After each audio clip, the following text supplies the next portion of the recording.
Anyone who's taken a standardized test has used this. Contrary to popular belief, a pencil core isn't made from lead. It's made from a powdered mix of graphite, carbon, and clay. To get things started, a worker loads 750 pounds of ingredients and 300 gallons of water into a giant mixer called the ball mill. Like most of the machines down here, this one has been in use for almost 75 years.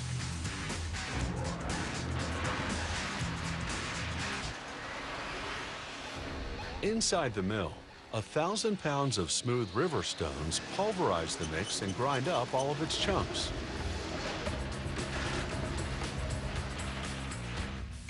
"24 hours later, a worker pumps the thick slurry out of the mixer and into a press that squeezes out most of the water.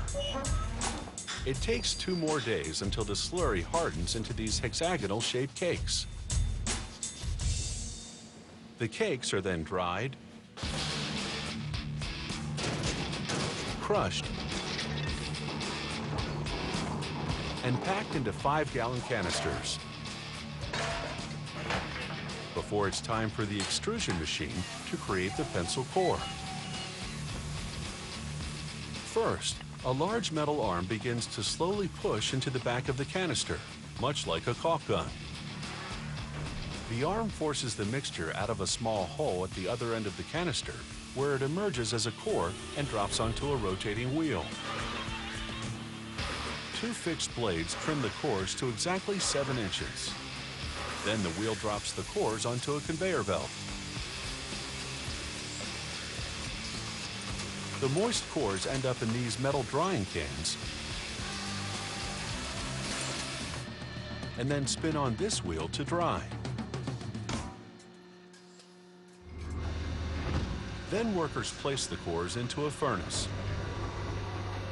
where they'll bake for about 5 hours at 1,700 degrees Fahrenheit.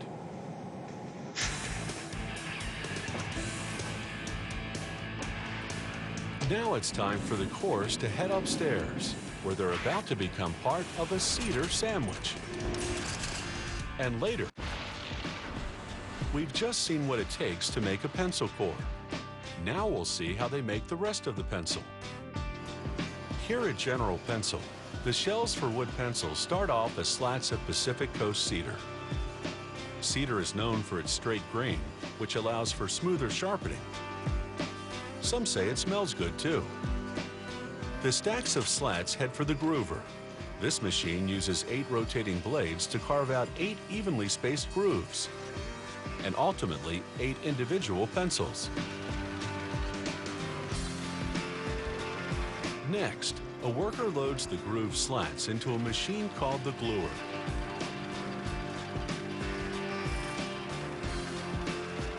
This machine applies a thin layer of glue to each of the 8 grooves.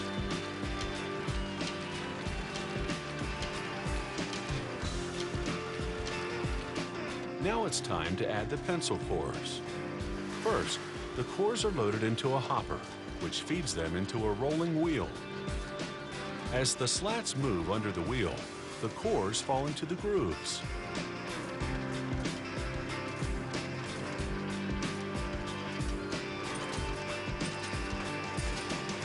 Then, this machine flips another groove slat on top of the first, creating a cedar sandwich around the pencil cores. A machine stacks the sandwiches at the end of the line, and workers clamp them together to dry for 24 hours. So how do these cedar sandwiches become individual pencils? That's the job of the shaper. This machine has a cylinder with 2 identical blades that rotate 10,000 times per minute. As the sandwich passes over the cylinder, the blades make 8 sharp cuts into the bottom of the wood. When the sandwich passes under the cylinder, the blades make the identical number of cuts on the other side. This is the cut that divides the sandwich into 8 separate pencils. Now that the pencil bodies are complete, It's time to paint them their signature color. The origins of the yellow pencil date back to the 1890s, when American pencil makers used Chinese graphite. They promoted the fact by painting their pencils yellow, an ancient Chinese symbol of royalty. A loader pushes them through a paint-filled washer and out onto a conveyor belt. Today, they use a non-toxic lacquer paint, but the old paint used to give off dangerous fumes. That's why they put the paint department up on the top floor, to avoid poisoning the rest of the factory.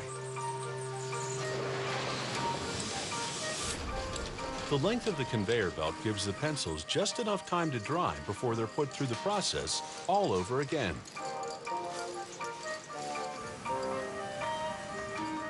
A pencil can receive as many as 5 coats of paint before leaving this room. Next, the pencils move to an area called the finishing department.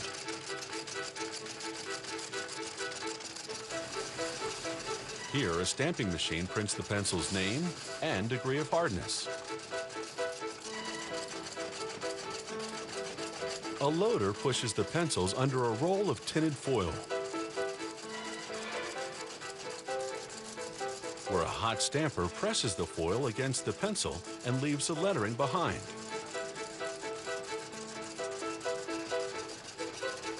It takes a second or less for each pencil to be stamped.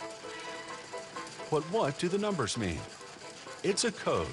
The higher the number, the harder the core. The number 2 pencil is hard enough to reduce smudging, but dark enough to be seen by optical test equipment. Now it's time to add the finishing touches at a machine called the tipper. This is a vat full of ferrules, the small brass rings that attach the eraser to the pencil. The vat rotates and feeds the ferrules down a short track and into the tipper, which affixes them onto the ends of the pencils.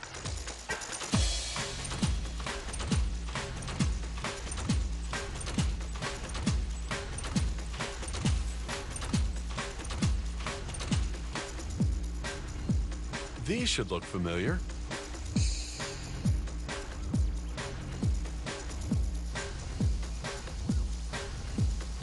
This vat moves rubber erasers up into tubes and feeds them into a second tipper.